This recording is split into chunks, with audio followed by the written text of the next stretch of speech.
죄송합니다. 대표님, 제발 한 번만 기회를 주세요. 제 동생 당장 분유값이 필요해요. 정아인이 무릎 꿇고 애원했습니다. 그런데 한엠파트너스 대표 변호사 한도경은 차갑게 서류 뭉치를 그녀 얼굴에 던지며 소리쳤어요. 당장 나가. 고졸 주제에 내 계약서에 낙서를 해. 종이 모서리에 뺨이 베이며 피가 흘렀지만 아이는 바닥에 떨어진 낡은 책 하나만 바라보고 있었습니다.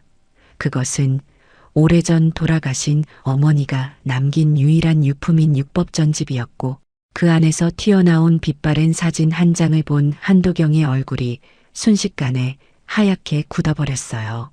이게 어떻게 솜이야?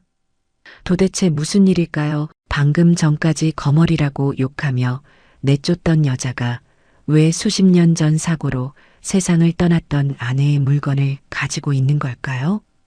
그 전에 잠깐 이 영상이 마음에 드셨다면 구독과 좋아요 부탁드리며 지금 어디에서 시청하고 계신지 댓글로 남겨주세요.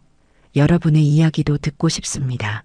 그럼 지금부터 시작되는 이야기 속으로 함께 들어가 볼까요? 서울의 가장 높은 곳, 하지만 가장 낮은 사람들이 사는 달동네의 낡은 반지하 방. 현관문을 열면 코를 찌르는 퀴퀴한 곰팡이 냄새가 가득했고 바닥에서는 습기 찬 냉기가 올라와 발바닥을 축축하게 적시는 곳이었습니다. 한평.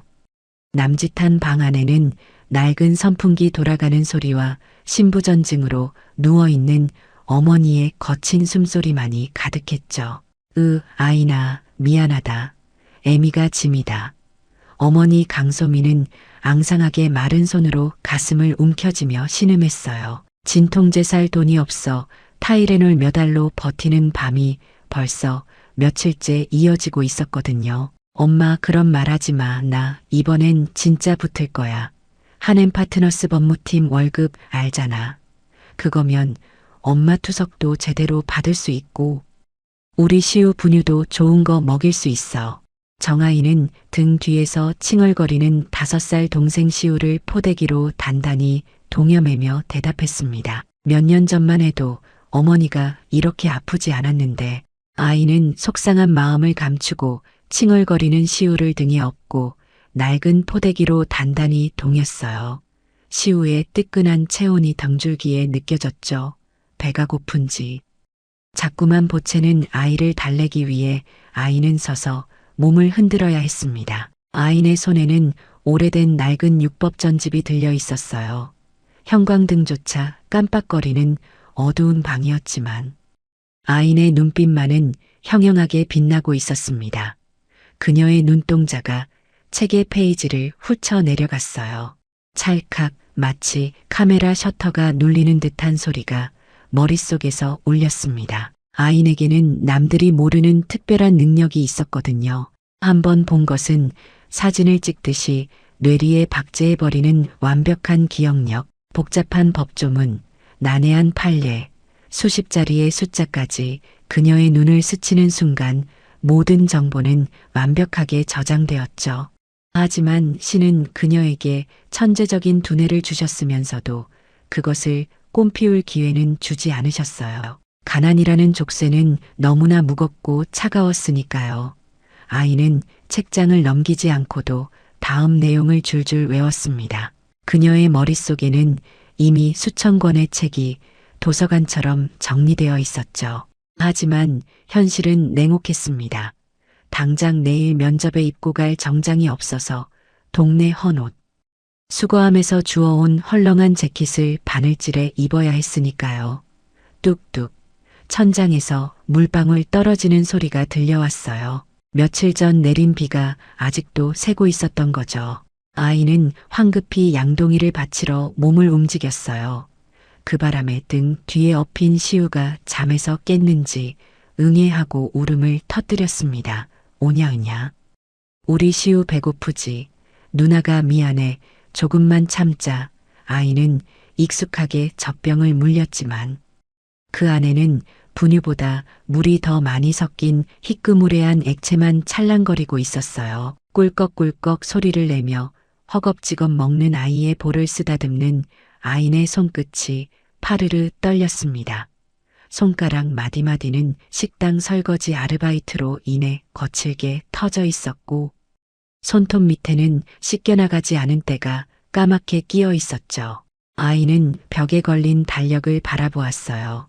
빨간 동그라미가 쳐진 날짜, 한엠 파트너스 로펌 최종 면접. 그것은 아인에게 단순한 취업이 아니었어요.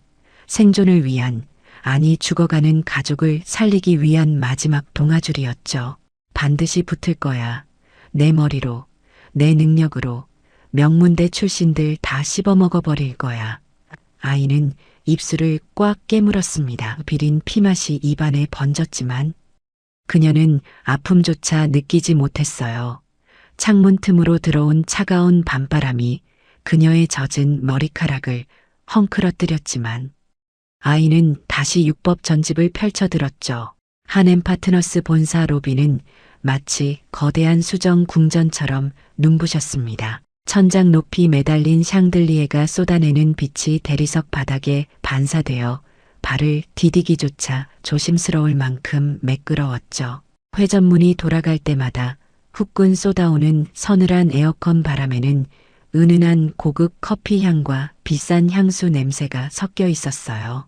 그것은 가난한 사람들은 결코 맡아본 적 없는 성공의 냄새였습니다. 그 화려한 공간을 가로지르는 정아인의 걸음걸이는 유독 위태로워 보였어요. 찍찍 대리석 바닥을 밟을 때마다 그녀의 구두에서 민망한 소음이 새어나왔습니다. 어젯밤 밑창이 벌어진 낡은 구두를 순간 접착제로 급하게 붙인 탓이었죠.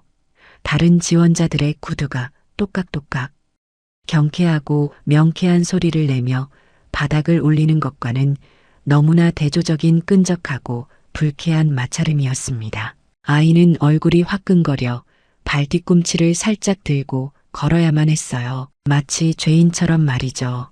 주변을 스쳐 지나가는 지원자들은 하나같이 백화점, 쇼윈도에서 막 걸어 나온 마네킹 같았습니다. 몸에 딱 맞게 재단된 짙은 네이비색 맞춤 정장, 윤기가 흐르는 머릿결, 그리고 여유로운 미소까지. 그들 사이에 선 아인의 모습은 초라하기 그지없었어요. 동네 헌옷 수거함 근처 의류함에서 겨우 찾아낸 검은색 정장은 아인의 몸에 맞지 않아 어깨가 축 처져 있었고 소매 끝은 해져서 아무리 꿰매도 티가 났습니다. 사이즈가 맞지 않아 남의 옷을 훔쳐 입은 것처럼 헐렁했어요. 저기요, 34번 지원자님, 안내데스크 직원이 아인을 불렀을 때 아인은 깜짝 놀라 어깨를 움찔했습니다. 직원의 시선이 아인의 낡은 구두 끝에 머물렀다가 미묘하게 찌푸려지는 미간으로 이동했죠. 그 찰나의 눈빛에는 명백한 경멸과 의아함이 담겨 있었습니다. 아인은 본능적으로 발을 뒤로 감추며 수험표를 꽉 쥐었어요. 손바닥에 배어난 식은 땀 때문에 종이가 눅눅하게 젖어 들어가고 있었습니다. 엘리베이터 거울 속에 비친 자신의 모습은 이 화려한 성에 잘못 들어온 이방인 그 자체였어요. 하지만 아이는 젖은 손바닥을 허벅지에 문지르며 마음을 다잡았습니다. 겉모습은 이럴지라도 머릿속에 든 것만큼은 저들보다 비루하지 않다고 수백 번 스스로에게 최면을 걸었죠. 심장은 갈비뼈를 부러뜨릴 듯 쿵쾅쿵쾅 뛰었지만 아인의 눈빛만은 도축장에 끌려가는 짐승처럼 번득거리고 있었습니다. 면접장 안은 바깥 로비보다 훨씬 더 차가운 공기가 감돌고 있었습니다. 긴 테이블 뒤에 앉은 면접관들의 표정은 지루함과 피로로 딱딱하게 굳어 있었죠. 그 중앙에 앉은 남자 한도경 대표 변호사는 서류철에 코를 박은 채 지원자들에게 눈길 한 번 주지 않고 있었어요. 날카로운 콧날과 굳게 담은 입술, 그리고 미간에 깊게 패인 주름은 그가 얼마나 냉혹하고 완벽주의적인 성향인지를 단적으로 보여주고 있었습니다. 다음 34번 정아인, 호명소리에 아인이 떨리는 다리에 힘을 주고 일어섰어요. 그제야 한도경이 고개를 천천히 들어 올렸죠. 그의 시선이 아인의 헐렁한 정장과 낡은 구두를 훑고 지나갔습니다. 마치 오물이라도 본 듯한 불쾌한 눈빛이었죠. 한도경은 테이블 위에 놓인 아인의 이력서를 집어들었습니다. 종이를 잡은 건 엄지와 검지. 딱 두 손가락뿐이었어요. 마치 더러운 것을 만지기 싫다는 듯한 제스처였습니다. 스펙이 이게 뭡니까? 한도경의 낮은 목소리가 정적을 깨고 면접장에 울려 퍼졌어요. 법학과 중퇴의 경력이라곤 식당 서빙, 편의점 야간 알바 주유소. 그가 허탈한 웃음을 터뜨리며 이력서를 테이블 위에 툭 던졌습니다. 종이가 힘없이 미끄러져 바닥으로 떨어질 뻔했죠. 여기가 자선단체입니까? 아니면 구청 복지과인가요? 우리가 뽑는 건 로펌의 브레인이지 청소부가 아닙니다. 한도경의 말은 채찍처럼 날카와 아인의 자존심을 후려갈겼습니다. 옆에 앉은 다른 면접관들이 킬킬거리며 비웃음을 흘렸어요. 아인의 얼굴이 수치심으로 벌겋게 달아올랐습니다. 목구멍이 뜨거워지고 눈시울이 시큰거렸지만 아인은 입술을 꽉 깨물어 울음을 삼켰어요. 여기서 울면 정말로 끝이니까요. 대표님, 학력이 부족한 건 사실입니다. 하지만 실력에 자신 있습니다. 기회를 주세요. 아인의 목소리가 떨렸지만 그녀는 한도경을 똑바로 바라보았습니다. 부족한 게 아니라 자격 미달이야. 나가보시죠. 한도경은 손을 휘저으며 축객령을 내렸어요. 그 순간이었습니다. 일만 시켜주시면 증명하겠습니다. 아인의 목소리가 악에 바친 비명처럼 터져 나왔어요. 저는 한 번 본 법조문은 절대 잊어버리지 않습니다. 형법 제312조 2항 사문서위조제의 구성요건 대법원 2023도 11527호 판례에 따르면 아인이 쏟아내기 시작한 법률 용어에 면접장 분위기가 술렁거렸습니다. 한도경의 손이 허공에서 멈췄죠. 그의 눈썹이 꿈틀거리며 아인을 향해 고정되었습니다. 아인은 숨이 턱 끝까지 차올랐지만 물러서지 않고 그와 눈을 맞췄어요. 그 눈동자 속에는 굶주린 짐승의 절박함과 천재의 오기가 뒤엉켜 이글거리고 있었습니다. 출근하시죠. 난 내 사람은 내가 정합니다. 한도경의 그 말은 합격 통보가 아니라 형벌의 선고와도 같았어요. 다음 날 아침 아인이 배정받은 자리는 법무팀 안쪽의 안락한 파티션 너머가 아니었습니다. 아인의 낡은 책상은 복도 끝, 남자 화장실 바로 옆 구석진 자리에 덩그러니 놓여 있었어요. 사람들이 드나들 때마다 끼익 하고 문 열리는 소리가 났고 그 틈으로 독한 방향제 냄새와 섞인 비린한 암모니아 악취가 아인의 코를 찔렀습니다. 최첨단 공기청정기가 돌아가는 본사 건물에서 유일하게 공기가 썩어 있는 곳, 그곳이 바로 천재 정아인의 자리였죠. 어머, 저 사람이 그 법대 중퇴생이야. 화장실 당번인 줄 알았네. 쉬, 들려. 대표님이 일부러 저기에 박아두셨다잖아. 제풀에 지쳐서 나가라고. 탕비실을 오가는 직원들의 수군거림이 아인의 귀에 날카롭게 박혔습니다. 그들은 일부러 아인의 책상 앞을 지날 때마다 코를 막거나 힐끗거리며 비웃음을 흘렸죠. 하지만 아인은 묵묵히 고개를 숙인 채 업무를 시작했어요. 아인에게 주어진 일은 법무팀이라는 직함이 무색할 만큼 잡스러운 것들 뿐이었습니다. 산더미처럼 쌓인 영수증, 정리하기, 직원들의 개인 택배 분류하기, 그리고 대표실의 쓰레기통 비우기 같은 일들이었죠. 오후 2시 점심시간이 끝나고 나른한 햇살이 복도에 비스듬히 들어올 때였습니다. 법무팀장 김 과장이 아인의 책상 위에 서류 더미를 툭 던져놓았어요. 정 씨, 이거 복사 좀 해와요. 대표님 국제중재권 관련 자료니까 한 부도 빠짐없이. 네, 알겠습니다. 아인은 서류를 집어 들려던 순간 멈칫했습니다. 표지에 적힌 제목, 베트남 합작 투자 국제중재계약서. 아인의 눈동자가 빠르게 움직이기 시작했어요. 찰칵 첫 페이지가 머릿속에 저장되었습니다. 아인은 복사실로 가는 복도를 천천히 걸으며 한 장 한 장 넘겨보았죠.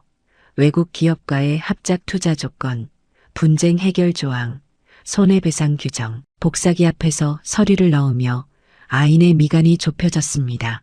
뭔가 이상했어요. 15페이지 부속 조항, 관할 법원은 싱가포르 국제중재센터로 한다. 얼핏 보면 평범한 문장이었지만 아인의 머릿속 데이터베이스가 경고음을 울렸습니다. 베트남 투자법 개정안, 작년에 통과된 그 법안에 따르면 한국 기업과의 분쟁은 반드시 베트남 현지 법원 관할이어야 했어요.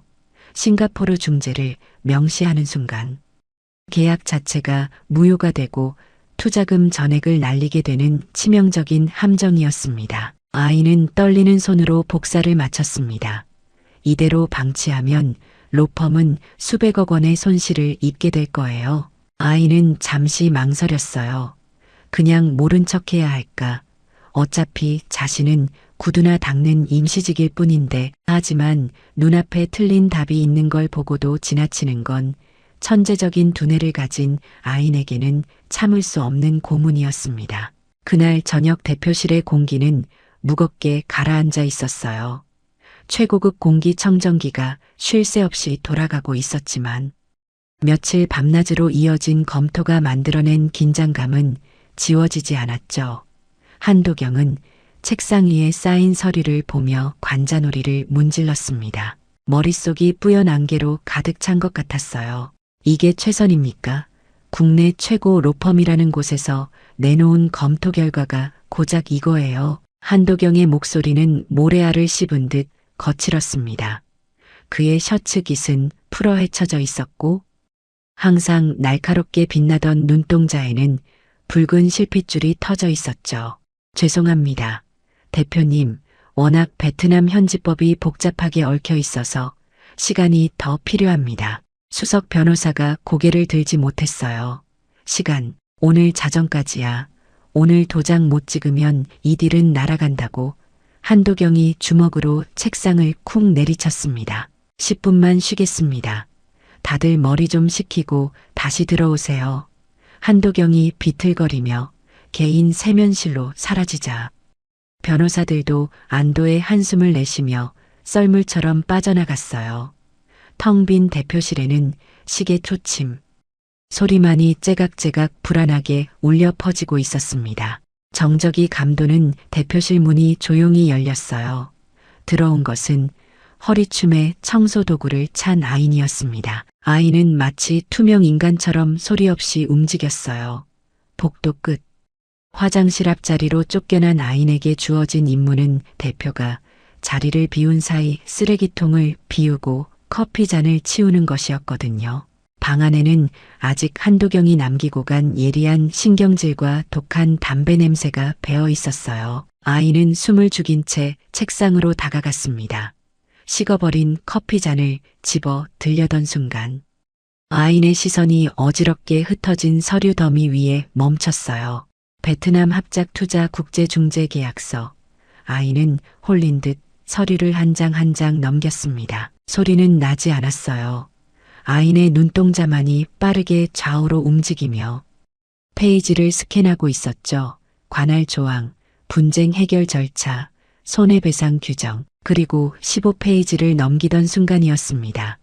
아인의 손이 딱 멈췄어요. 찾았다. 아인의 입술 사이로 아주 작은 속삭임이 새어나왔습니다. 평범한 문장 속에 교묘하게 숨겨진 함정. 싱가포르 중재 조항은 베트남 신투자법과 정면으로 충돌하는 독소였어요. 아인은 떨리는 손으로 책상 위에 놓인 빨간 펜을 집어들었습니다. 사각사각 정적을 가르는 펜 소리가 유난히 크게 들렸어요. 아인은 잘못된 조항 위에 얇은 두 줄을 그었습니다. 그리고 그 옆에 작은 메모를 남겼죠. 위험 베트남 투자법 제87조 위반, 현지 법원 관할 필수, 싱가포르 중재 시 계약 무효 단 몇 글자의 메모였지만 그것은 수백억 원의 재앙을 막아낼 유일한 방패였습니다. 아이는 황급히 펜을 내려놓고 커피 잔을 챙겨 들었어요. 그때 세면실 쪽에서 물이 멈추는 소리가 들렸습니다. 한도경이 나오고 있었어요. 아이는 도망치듯 뒷문으로 빠져나갔습니다. 책상 위 잉크 냄새가 채 가시지 않은 서류 한 장만이 아인이 다녀간 흔적으로 남아 있었죠. 세면실에서 찬물로 얼굴을 씻어낸 한도경이 대표실로 돌아왔을 때 방 안의 공기는 미세하게 달라져 있었습니다. 한도경은 수건으로 물기를 닦으며 책상 앞으로 걸어갔죠. 그런데 한도경의 미간이 종이를 뚫을 듯 좁혀졌어요. 이게 뭐야? 티끌 하나 없이 깨끗해야 할 계약서 한가운데에 시커먼 잉크 자국이 그어져 있었거든요. 마치 뱀이 지나간 자리처럼 선명한 두 줄의 취소선, 그리고 그 옆에 삐뚤하게 적힌 메모까지. 한도경의 손이 부들부들 떨리기 시작했습니다. 수백억 원이 오가는 신성한 계약서가 누군가의 낙서장으로 변해버린 순간이었으니까요. 누구야? 누가 내 서류에 손댔어? 한도경의 고함.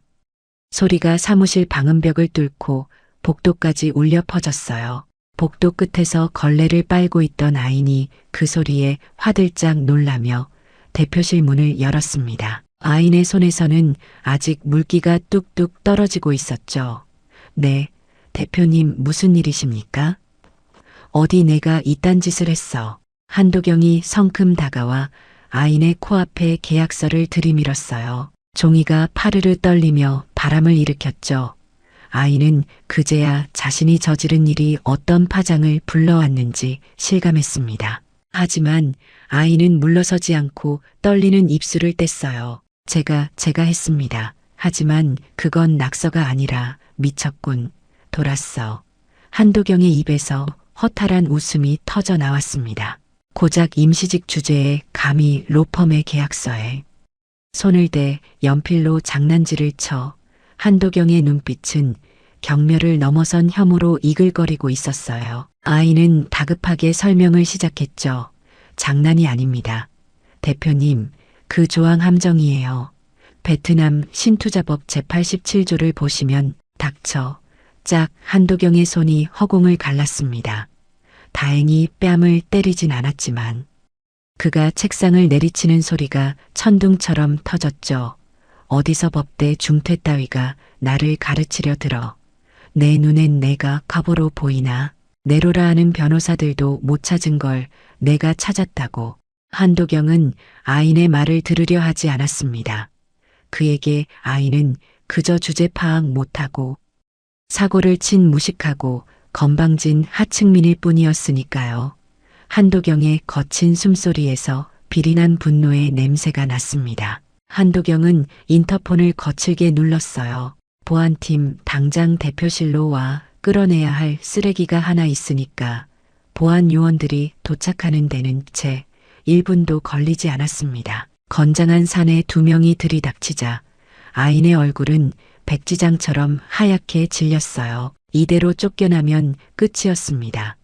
어머니의 투석비도 동생의 분유값도 그리고 자신의 억울함도 모두 물거품이 되는 거였죠. 대표님 제발. 제 말 좀 들어주세요.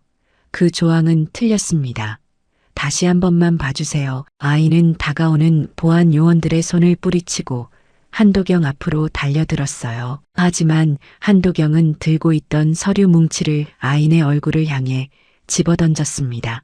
팍! 날카로운 종이 모서리가 아인의 뺨을 스치고 지나갔어요.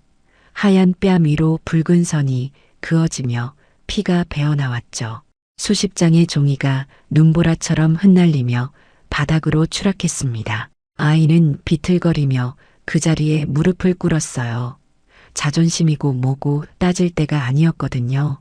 죄송합니다. 대표님 한 번만 기회를 주세요. 제 동생 당장 분유값이. 아인의 목소리는 처절하게 떨리고 있었어요. 바닥에 이마를 짚으며 비는 아인의 모습은 애처로웠지만 한도경의 마음에는 닿지 않았죠.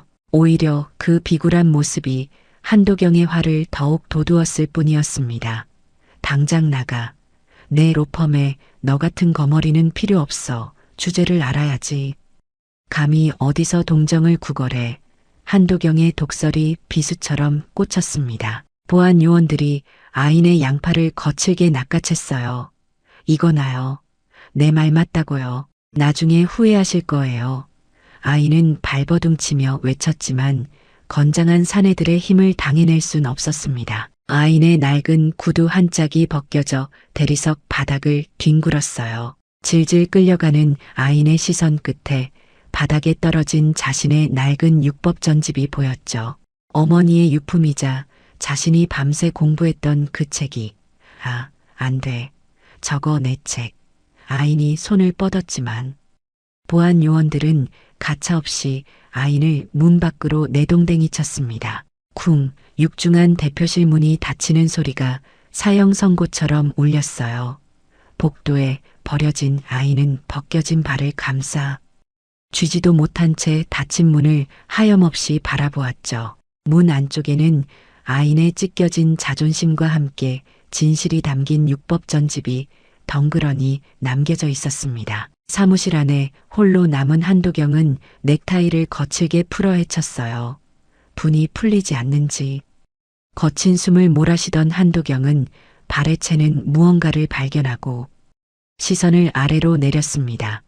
쓰레기처럼 나뒹구는 서류들 사이로 낡아빠진 검은색 책 한 권이 눈에 들어왔죠. 아인이 미처 챙기지 못한 그 물건이 한도경의 구두 끝에 툭 하고 걸렸습니다.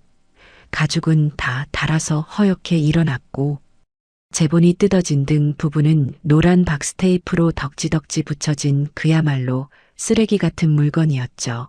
한도경의 입가에 싸늘한 조소가 걸렸습니다. 거지가 흘리고 간 쓰레기답군. 한도경은 더러운 것을 치우듯 두 손가락으로 육법 전집의 귀퉁이를 집어들었어요. 곧장 쓰레기통에 처박으려던 찰나 헐거워진 제본 탓에 책이 스르륵 펼쳐졌습니다. 팔락 무심코 펼쳐진 페이지를 본 한도경의 손이 허공에서 딱 멈추고 말았어요. 쓰레기통을 향하던 한도경의 시선이 종이 위에 못 박힌 듯 고정되었죠. 그것은 빛바랜 흑백 사진 한 장이었습니다. 모서리가 닳고 달아둥글게 변해버린 오래된 인화지였죠. 사진 속에는 해사하게 웃고 있는 젊은 여인이 있었어요. 로스쿨 가운을 입고 남산만하게 부른 배를 소중하게 감싸 안은 채 행복하게 미소 짓고 있는 여자. 그것은 한도경이 평생을 가슴에 묻고 살아온 이름, 수십 년 전 교통사고로 잿더미 속에서 잃어버린 아내 강솜이었습니다. 한도경의 손이 사시나무 떨듯 격렬하게 흔들리기 시작했어요. 시야가 뿌옇게 흐려졌지만 한도경은 필사적으로 사진 뒷면을 확인했습니다.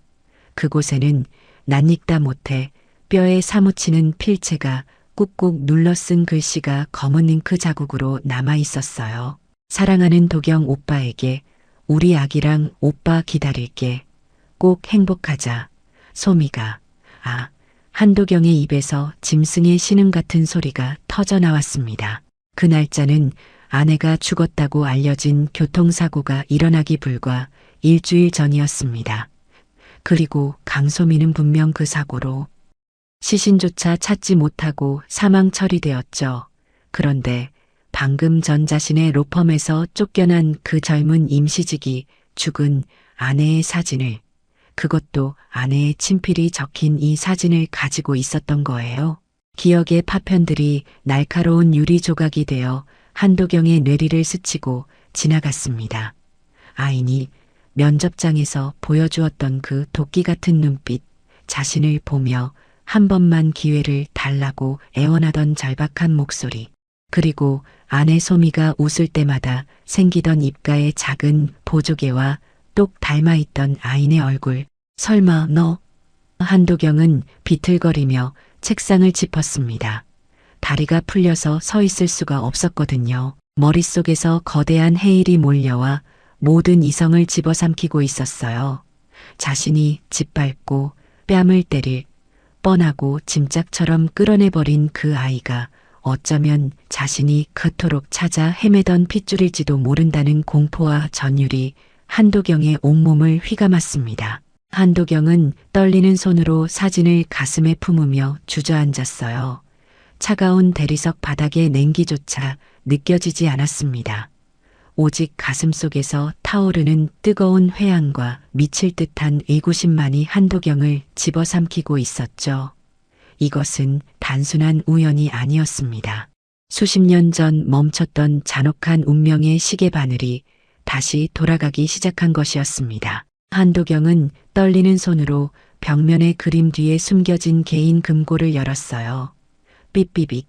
차가운 전자음이 정적을 가르고 육중한 철문이 열리자 묵은 먼지 냄새와 함께 오래전 시간이 봉인된 서류 봉투 하나가 모습을 드러냈죠.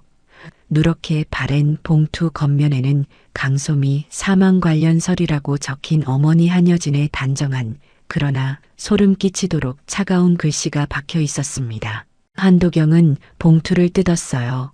종이가 바스락거리는 소리가 마치 마른 뼈가 부딪히는 소리처럼 건조하게 귀를 긁었죠.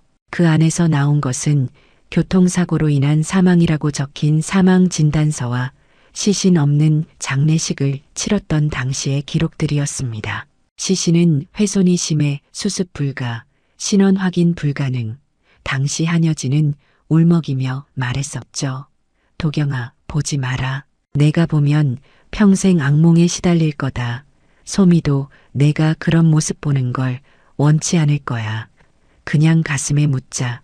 그때는 그 말이 어머니의 배려인 줄 알았습니다. 아내를 잃은 슬픔에 정신이 나가 어머니가 내미는 서류에 도장을 찍고 빈관을 화장터로 보냈었으니까요. 하지만 아인이 떨어뜨리고 간 사진 속의 날짜는 그 모든 것이 거짓임을 증명하고 있었어요. 사고가 났던 날짜와 사진 속 날짜 그 사이에는 일주일이라는 간격이 있었습니다. 그렇다면 사고 현장에서 발견된 그 흔적들은 도대체 무엇이었을까요? 한도경의 시선이 사망진단서 하단에 적힌 담당 의사의 이름에 멈췄습니다. 성북병원장 김철수. 그는 한여진의 고향 후배이자 로펌의 고문의사 출신으로 평생 한여진의 그림자처럼 움직이던 사람이었어요. 어머니, 한도경의 입에서 갈아내는 듯한 신음이 터져 나왔습니다. 모든 사실을 깨닫자. 지난 수십 년간 어머니가 보여주었던 눈물과 위로가 끔찍한 연극처럼 느껴져 구역질이 치밀어 올랐죠. 한도경의 손에 들린 서류가 구겨졌습니다. 종이의 날카로운 단면이 손가락을 파고들었지만 한도경은 통증조차 느끼지 못했어요. 한도경의 머릿속에서 퍼즐 조각들이 맞춰지기 시작했습니다. 결혼을 그토록 반대했던 어머니, 가난한 로스쿨 장학생 며느리를 벌레 보듯 했던 그 눈빛, 그리고 사고가 나기 며칠 전 소미를 따로 불러냈던 정황들까지 태웠어. 다 태워버린 게 아니야, 숨긴 거였어. 한도경은 책상을 내리쳤습니다. 쿵 하는 소리와 함께 크리스털 명패가 바닥으로 떨어져 산산조각이 났어요. 파편이 튀어 한도경의 구두 위를 덮쳤지만 한도경은 미동도 하지 않았죠. 오직 분노로 붉게 충혈된 눈동자만이 허공을 노려보고 있었습니다. 한도경은 비틀거리는 걸음으로 다시 책상 앞으로 다가갔어요. 그리고 바닥에 내팽개쳐져 있던 쓰레기통을 거칠게 뒤엎었습니다. 와르르, 구겨진 종이 뭉치와 빈 커피 캔이 바닥에 쏟아졌어요. 한도경은 쓰레기 더미 속에서 미친 사람처럼 무언가를 찾기 시작했죠. 손에 커피 찌꺼기가 묻고 종이에 긁혀 피가 맺혔지만 한도경의 손놀림은 멈추지 않았습니다. 마침내 한도경의 손끝에 꼬깃꼬깃하게 구겨진 종이 한 장이 걸렸어요. 몇 시간 전 자신이 쓰레기라며 내던졌던 정아인의 이력서였죠. 한도경은 떨리는 손으로 구겨진 종이를 다림질하듯 허벅지에 문질러 폈습니다. 찢어진 귀퉁이 사이로 아인의 증명사진이 보였어요.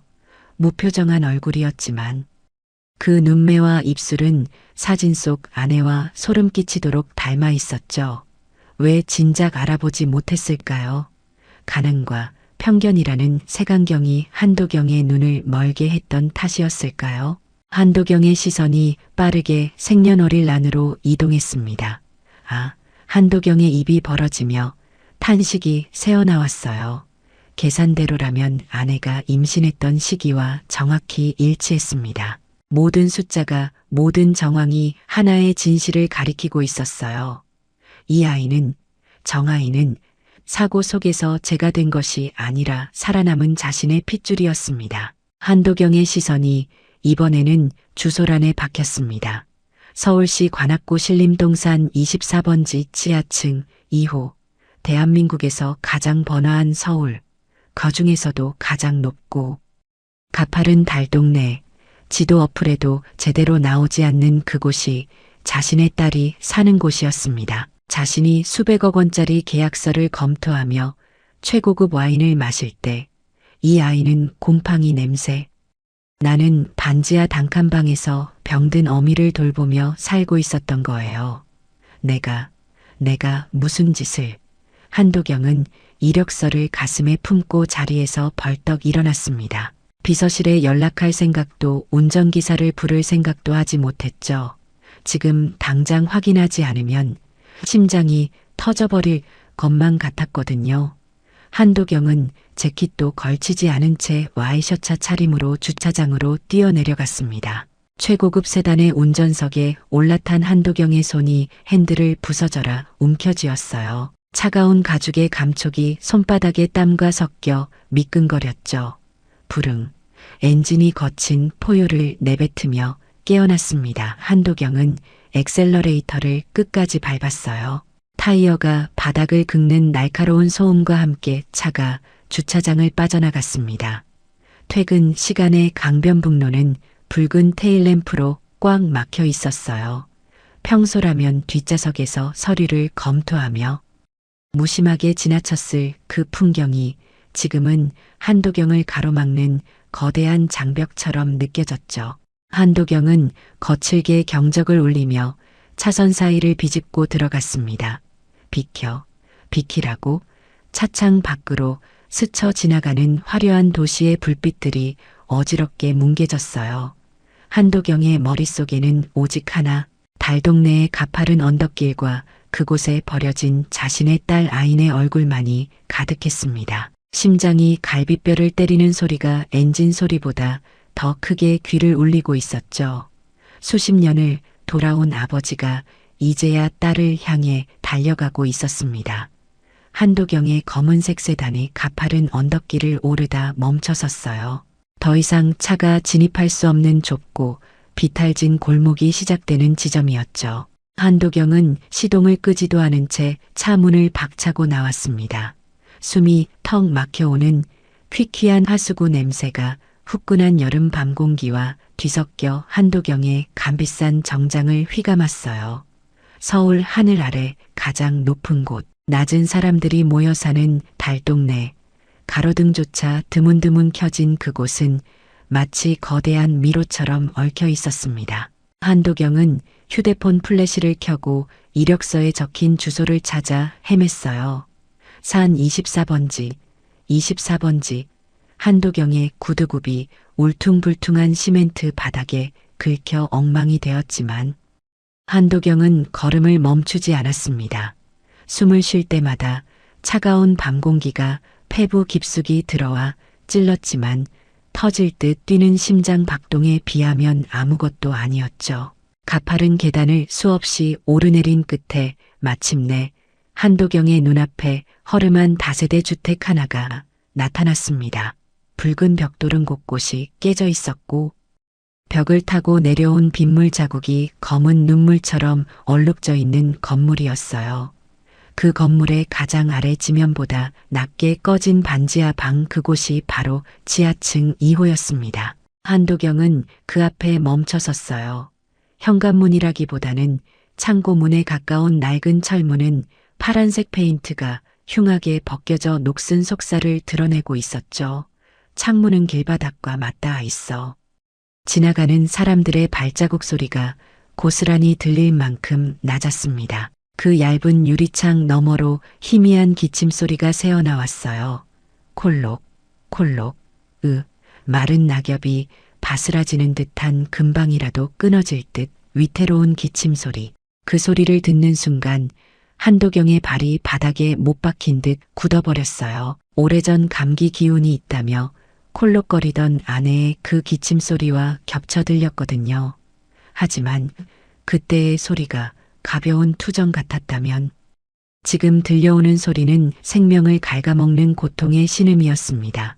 유리창 틈새로 퀴퀴한 곰팡이 냄새와 섞인 독한 파스 냄새가 흘러나와 한도경의 코를 찔렀습니다. 한도경의 손이 문고리를 향해 천천히 뻗어나갔어요.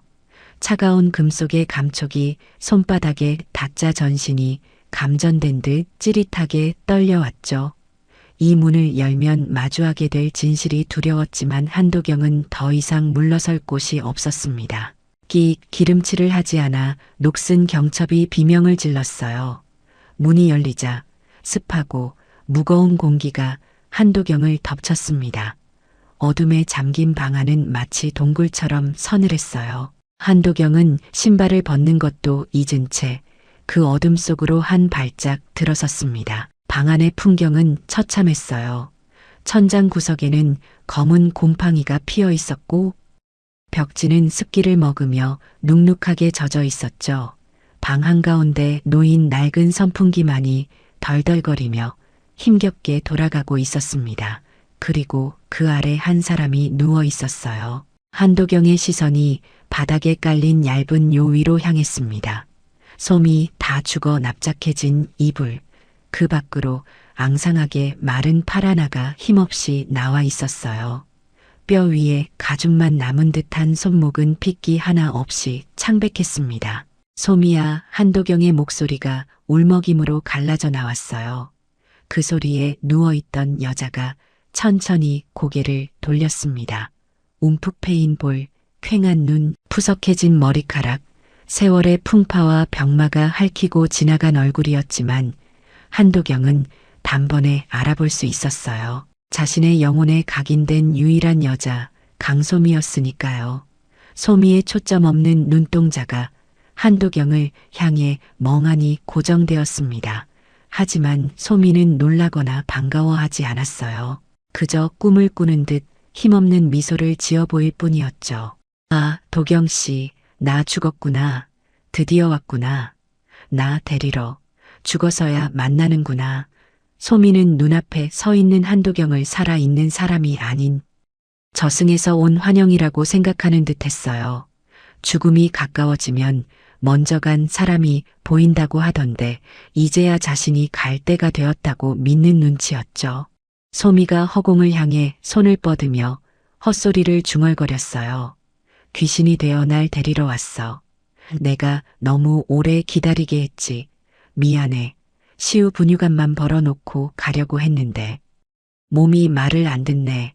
솜이의 손끝이 한도경의 바지단에 닿을 듯 말 듯 흔들렸어요. 그 모습을 본 한도경의 이성이 툭 하고 끊어지고 말았습니다. 솜이야, 아니야, 나야, 도경이야, 내가 왔어. 내가 살아서 왔다고. 한도경은 바닥에 무릎을 꿇으며 솜이에게 달려들었어요. 썩은 동아줄처럼 올이 다 풀린 거친 이불을 젖히고 앙상해진 아내의 몸을 와락 끌어안았죠. 한도경의 품에 안긴 솜이의 몸은 깃털처럼 가벼웠고 불덩이처럼 뜨거웠습니다. 그 비정상적인 체온이 솜이가 얼마나 오랫동안 홀로 아팠는지를 말해주고 있었어요. 이게 뭐야, 도대체 왜 이러고 있어? 왜? 한도경은 아내의 마른 등을 감싸 안으며 짐승처럼 울부짖었어요. 값비싼 슈트가 곰팡이 핀 바닥에 묻혀지고 눈물과 콧물이 범벅되어 아내의 어깨를 적셨지만 한도경은 멈출 수가 없었습니다. 수십 년 전 어머니의 거짓말에 속아 솜이를 지키지 못했다는 죄책감이 칼날이 되어 심장을 후벼 팠으니까요. 따뜻하다. 한도경의 품에 안긴 솜이가 가만히 눈을 감으며 중얼거렸어요. 꿈인데도 정말 따뜻해. 오빠 냄새가 나. 소미의 거친 손이 한도경의 젖은 뺨을 더듬었습니다. 손바닥에 느껴지는 까칠한 수염의 감촉에 한도경은 가슴을 치며 오열했습니다. 꿈이 아니야, 소미야. 제발 눈 좀 떠봐. 나 좀 봐. 방 안을 가득 채우는 남자의 통곡 소리가 달돈의 좁은 골목으로 새어나갔어요. 하지만 아무도 그 소리에 귀 기울이지 않았죠. 가난한 동네에서는 누군가의 울음소리가 그리 낯선 것이 아니었으니까요. 한도경은 부서질까 두려울 정도로 야윈 아내를 품에 안고 잃어버린 수십 년의 세월을 피처럼 토해내고 있었습니다. 자신이 최고급 오피스텔에서 안락하게 잠들 때 이곳 차가운 바닥에서 죽음을 기다리며 자신을 그리워했을 아내를 생각하니 차라리 혀를 깨물고 죽고 싶은 심정이었죠. 그날 밤 달동네의 가장 낮은 방에서 대한민국 최고의 변호사는 가장 비참한 남자가 되어 울고 있었습니다. 달동네에서 한도경이 아내를 찾았다는 소식이 로펌에 전해진 건 그 다음날 이른 아침이었습니다. 하지만 기쁨도 잠시. 한도경은 병원 응급실에서 쓰러져 실려왔다는 연락이 동시에 날아들었죠. 급성 백혈병, 골수 이식이 필요합니다. 담당 의사의 차가운 진단이 복도에 울려 퍼졌어요. 한여진은 아들의 병실 문 앞에서 딱 한 번 고개를 들여다보고는 휙 돌아섰습니다. 눈물 한 방울 흘리지 않았죠. 회의실로 모여 긴급 이사회를 소집하겠어. 한여진의 목소리는 쇠를 긁는 듯 차갑고 단호했어요. 아들이 사경을 헤매는 와중에도 한여진의 머릿속에는 오직 로펌 장악만이 가득했습니다. 이참에 경영권을 다시 잡아야 해. 도경이는 이제 끝이야. 저 가난뱅이 것들 때문에 정신 나간 거라고. 한여진의 측근들이 하이에나처럼 몰려들어 속삭였죠. 회의실에는 30층 전망이 훤히 보이는 통유리창 너머로 서울의 빌딩 숲이 차갑게 빛나고 있었습니다. 지금 당장 도경이 명의로 된 모든 결재권을 동결하고 제가 대표 권한 대행을 맡겠습니다. 한여진이 상석에 앉으며 선언했어요. 임원들은 서로 눈치만 볼 뿐 아무도 반대하지 못했습니다. 한여진의 그림자는 여전히 길고 어두웠으니까요. 그때였습니다. 회의실 문이 벌컥 열렸어요. 모든 시선이 문 쪽으로 쏠렸습니다. 그곳에 서 있는 사람은 며칠 전 쫓겨난 정아인이었습니다. 아인의 행색은 여전히 초라했어요. 시장통에서 산 헐렁한 검은색 정장, 굽이 달아빠진 구두, 그리고 화장기 하나 없는 창백한 얼굴. 하지만 아인의 눈빛만은 굶주린 늑대처럼 푸르게 빛나고 있었습니다. 누구 마음대로 로펌을 팔아넘깁니까? 아인의 목소리는 낮았지만 회의실 구석구석을 울릴 만큼 단단했어요. 너는 그 쫓겨난 임시직 아니냐? 한여진이 지팡이를 들어 사퇴질을 하며 벌떡 일어났습니다. 경비 어디 있어? 당장 저 미친 여자를 끌어내. 보안 요원들이 달려들려 하자. 아인이 품에서 무언가를 꺼내 탁자 위에 탁 하고 내려놓았어요. 낡은 검은색 육법 전집이었습니다. 한도경이 쓰러지기 직전까지 손에 쥐고 있었던 바로 그 아인의 책이었죠. 지금부터 한 발자국이라도 움직이면 이 안에 적힌 회장님의 과거 사망 진단서, 위조 증거를 검찰에 넘기겠습니다. 아인의 서늘한 경고에 보안 요원들이 멈칫했어요. 한여진의 얼굴이 흙빛으로 변했습니다. 사실 그 육법 전집에는 그런 내용은 없었지만 아인은 자신의 기억 속에 저장된 한도경의 금고에서 본 서류들을 조합해 허세를 부린 거였죠. 하지만 도둑이 제발 저린다고 한여진에게는 그 말이 사형 선고처럼 들렸을 거예요. 이 로펌의 주인은 병상에 누워 계신 한도경 대표님입니다. 대표님이 깨어나실 때까지 단 하나의 자산도 밖으로 나갈 수 없습니다. 아이는 뚜벅뚜벅 걸어 들어가 상석 바로 옆 빈 의자에 섰어요. 아인에게서 뿜어져 나오는 기세는 더 이상 임시직 청소부의 것이 아니었습니다.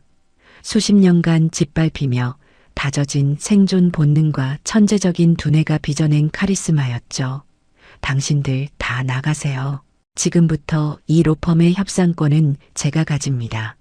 임원들은 멍하니 입을 벌린 채 이 말도 안 되는 상황에 당돌한 아가씨와 한여진의 얼굴을 번갈아 쳐다보았어요.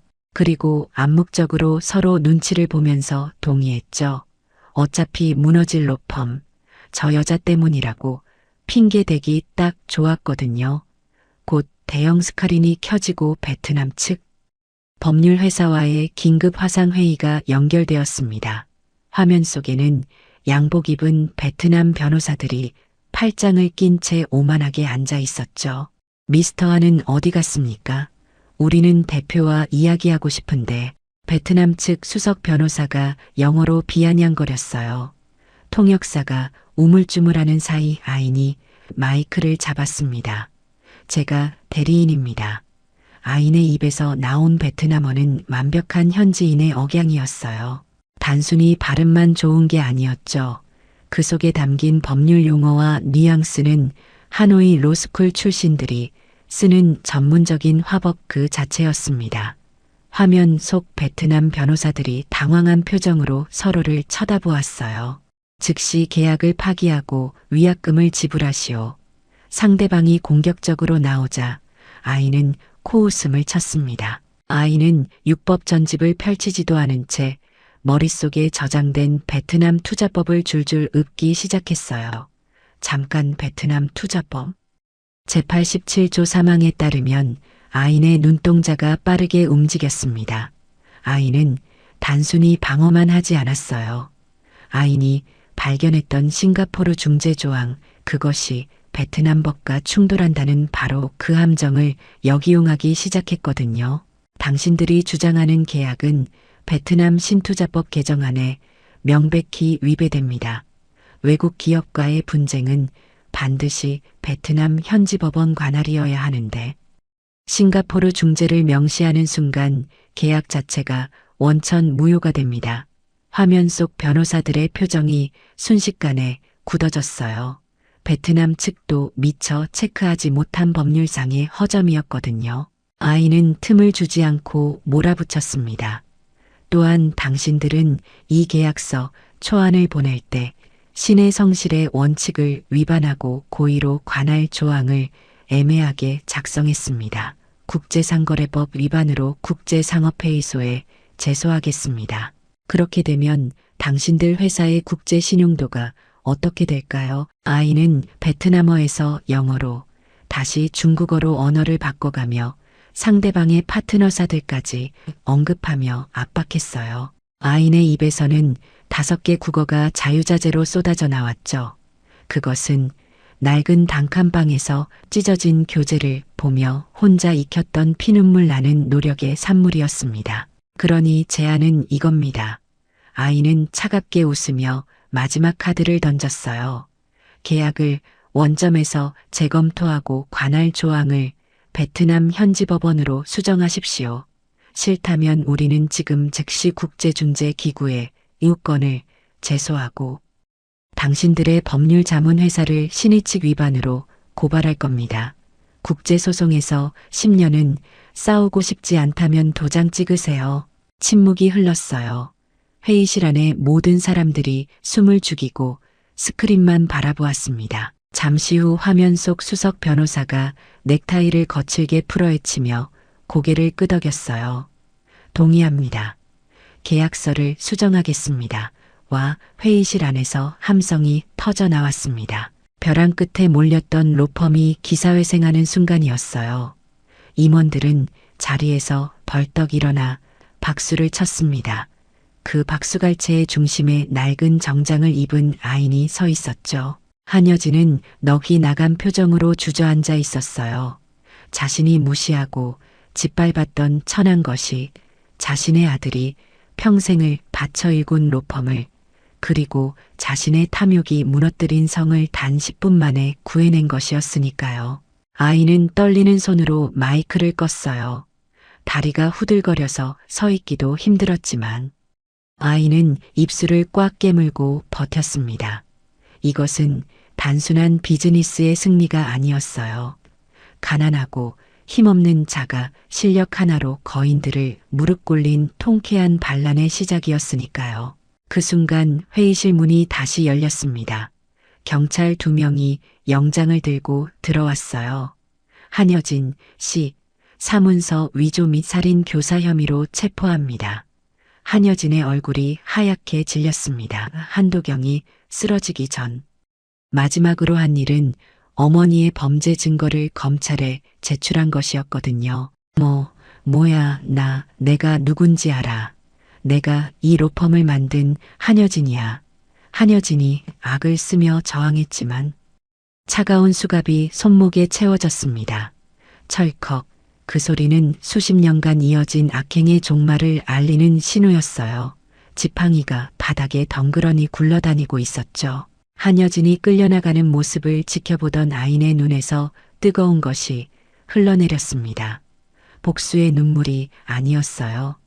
이제야 어머니 소미가 겪었을 고통이 조금이나마 보상받는 것 같아서 나온 안도의 눈물이었죠. 땀으로 젖은 아인의 등 뒤로 창밖에 저녁 노을이 붉게 물들고 있었습니다. 한도경이 눈을 뜬 건 아인이 협상을 극적으로 타결시키고 며칠이 지난 뒤였습니다. 코를 찌르는 알싸한 소독약 냄새와 규칙적으로 울리는 심전도 모니터의 삐삐 소리가 한도경의 의식을 현실로 끌어당겼죠.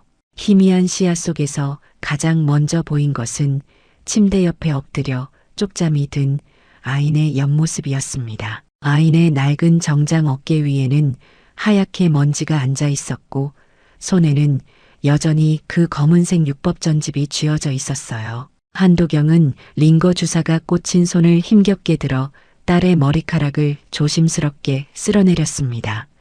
그 손길에 아인이 화들짝 놀라며 고개를 들었죠. 아빠 정신이 드세요.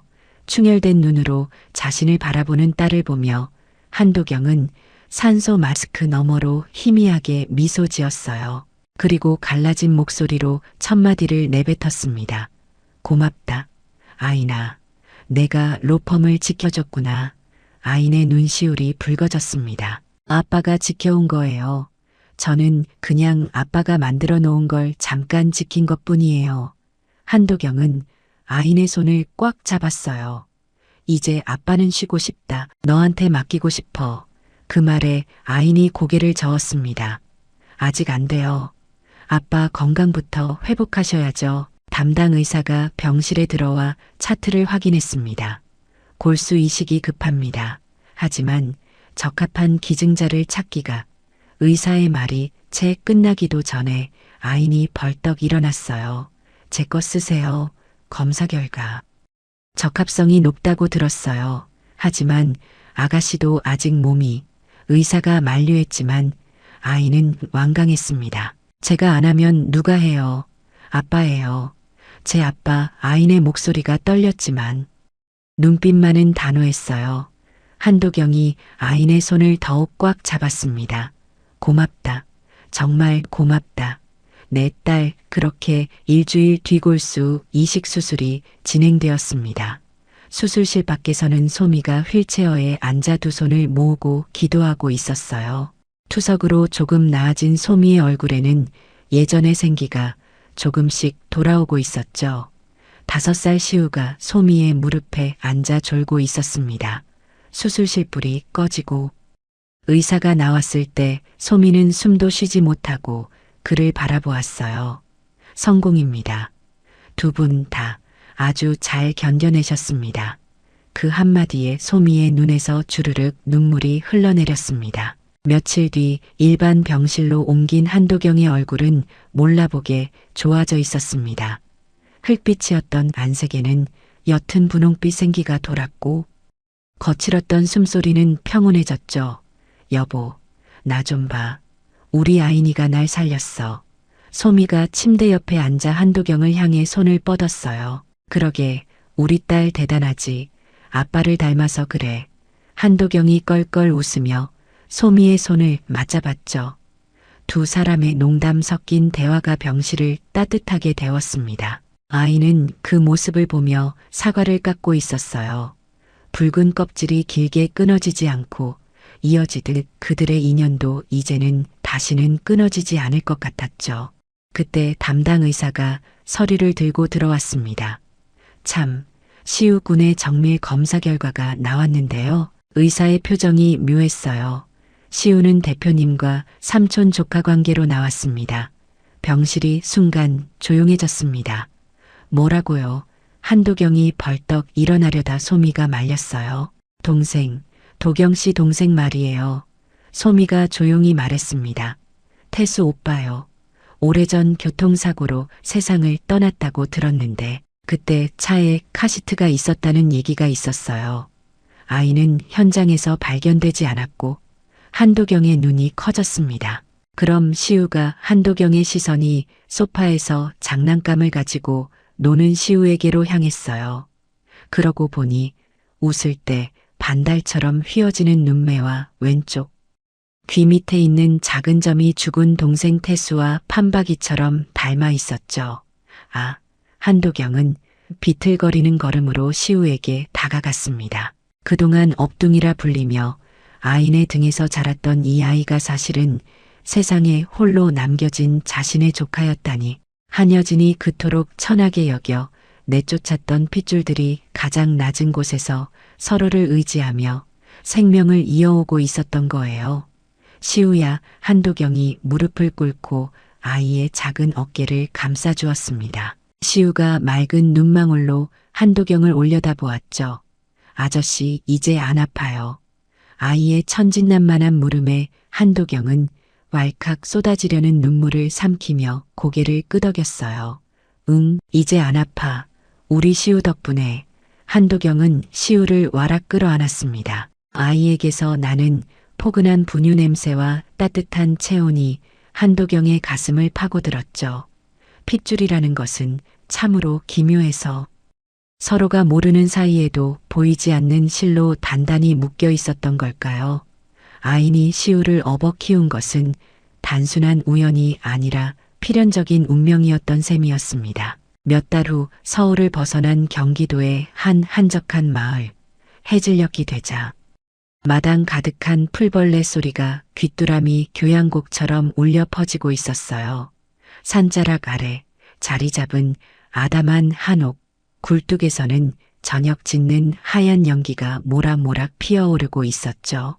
한도경은 더 이상 화려한 오피스텔을 고집하지 않았습니다. 한도경은 매연 가득한 도심을 떠나 소미의 건강을 위해 공기 맑고 흙내음. 나는 이곳에 새로운 보금자리를 마련했어요.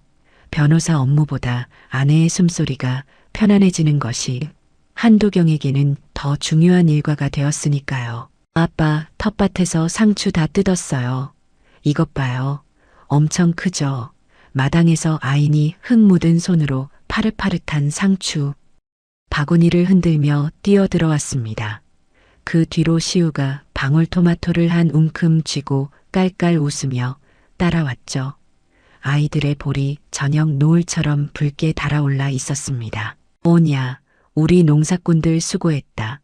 얼른 손 씻고 와라. 한도경이 앞치마를 두른 채 아이들을 반겼습니다.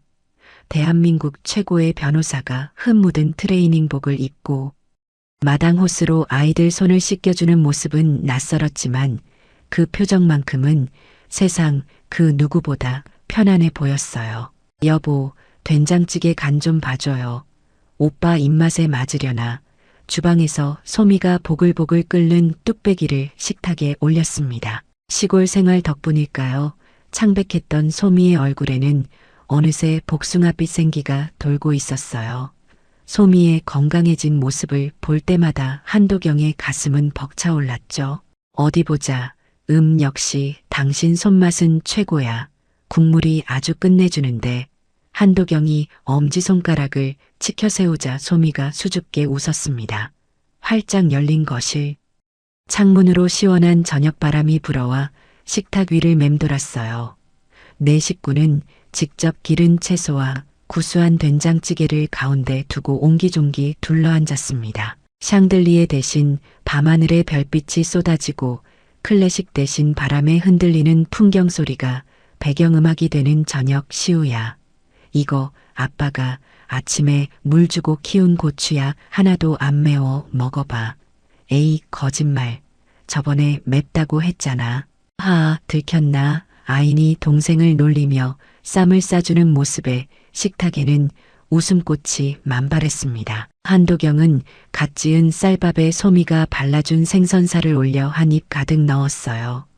입안에서 퍼지는 구수함과 달콤함, 그것은 수십 년의 그리움 끝에 찾아온 진짜 사는 맛이었습니다. 행복하다. 정말. 한도경이 밥을 우물거리며 나직이 중얼거렸어요. 눈가에 맺힌 것이 찌개 김 때문인지 아니면 차오르는 감동 때문인지 알 수 없었지만 한도경은 젓가락질을 멈출 수 없었습니다. 천천히 드세요. 체해요. 소미가 미소 지으며 물컵을 건넸어요. 그 손길의 온기가 등 뒤로 따스하게 전해져 왔죠. 1년 후 한엠 파트너스 로펌의 파트너 변호사실, 유리창 너머로 서울의 야경이 별바다처럼 펼쳐져 있었습니다. 하지만 아인의 시선은 그 화려한 불빛이 아닌 책상 위에 놓인 낡은 물건 하나에 머물러 있었어요. 그것은 모서리가 다 닳아 하얀 보풀이 일어난 검은색 육법 전집이었습니다. 아인은 조심스러운 손길로 육법 전집을 펼쳤어요. 바스락거리는 종이 넘어가는 소리가 고요한 사무실의 정적을 깼습니다. 누렇게 변색된 페이지마다 아인이 걸어온 치열했던 삶의 궤적이 고스란히 박제되어 있었어요. 아인은 책상 한편에 꽂혀있던 만년필을 집어들었습니다. 그리고 육법 전집의 맨 마지막, 아직 아무것도 적히지 않은 하얀 여백을 펼쳤어요. 사각사각, 잉크가 종이에 스며드는 소리가 밤 공기 속으로 부드럽게 퍼져나갔습니다. 가난은 나에게 수치심을 주었지만 동시에 세상을 꿰뚫어보는 눈을 주었다. 차가운 골목길은 내 뼈를 시리게 했지만 덕분에 나는 그 어떤 겨울바람 앞에서도 흔들리지 않는 법을 배웠다. 아이는 잠시 펜을 멈추고 창밖을 바라보았어요. 유리창에 비친 자신의 얼굴이 보였죠. 더 이상 쫓기듯 불안해하던 눈빛은 없었습니다. 그리고 아버지, 아이는 다시 펜을 움직였어요. 수십 년 만에 내 앞에 무릎 꿇었던 거인의 눈물, 그 뜨거웠던 참외는 내 가슴 속에 박혀있던 얼음 조각을 녹여주었다. 고통스러웠던 가난은 나를 단단한 강철로 만들었고 아버지의 뒤늦은 눈물은 나를 다시 따뜻한 사람으로 만들었다. 이제 나는 이 낡은 기록을 덮고 새로운 페이지를 시작하려 한다. 복수가 아닌 사랑으로 채워질 내일의 기록을. 마지막 문장에 마침표를 찍는 순간 아인의 입가에 옅은 미소가 번졌습니다. 아인은 육법 전집을 덮고 가슴에 품었어요. 가죽에서 나는 묵은 냄새가 더 이상 쓸쓸하게 느껴지지 않고 오히려 오래된 친구의 채취처럼 편안하게 다가왔죠. 책상의 액자 속에는 한옥마당에서 찍은 네 식구의 사진이 환하게 웃고 있었습니다. 된장찌개 냄비를 가운데 두고 찍은 그 사진이야말로 아인이 지켜낸 가장 위대한 성취였습니다. 아인이 불을 끄고 사무실을 나갔어요. 아인의 또각거리는 구두 소리가 복도 끝으로 멀어지고 텅 빈 공간에는 도시의 불빛만이 길게 그림자를 들이우고 있습니다. 차가운 바람이 불던 달동네의 겨울은 가고 이제 그들의 집에는 따뜻한 온기가 감돌고 있겠죠. 누군가는 욕망을 위해 천륜을 벌였지만 누군가는 사랑으로 그 끊어진 끈을 다시 매듭지었습니다. 자신의 욕망을 위해 며느리를 죽은 사람으로 만들고 손녀까지 버린 할머니 한여진의 변명처럼 그것은 정말 가문을 위한 사랑이었을까요? 아니면 그저 추악한 집착이었을까요? 그리고 수십 년 동안 가족을 잃고 살았지만 진실을 마주한 순간 모든 자존심을 버리고 딸의 발에 무릎 꿇었던 아버지. 정답은 없습니다. 다만 오늘 밤 아인이 덮은 육법 전집의 마지막 문장처럼 미움보다는 이해가 복수보다는 사랑이 우리의 삶을 조금 더 따뜻하게 만들 수 있지 않을까 생각해 봅니다. 우리의 이 사연이 마음에 남았다면 좋아요를 눌러주세요. 그리고 소중한 사람들과 함께 이 이야기를 나눠주시길 바랍니다. 좋은 말씀들을 댓글로 남겨주시고 어디에서 시청하고 계신지도 알려주세요. 여러분의 따뜻한 참여가 저희 제작진에게 큰 힘이 됩니다. 영상 보시고 느끼신 감정 댓글로 함께 나눠주세요. 여러분의 한마디가 누군가에겐 큰 위로가 될 수 있습니다. 영상이 마음에 드셨다면 구독과 좋아요, 응원 부탁드립니다. 감사합니다.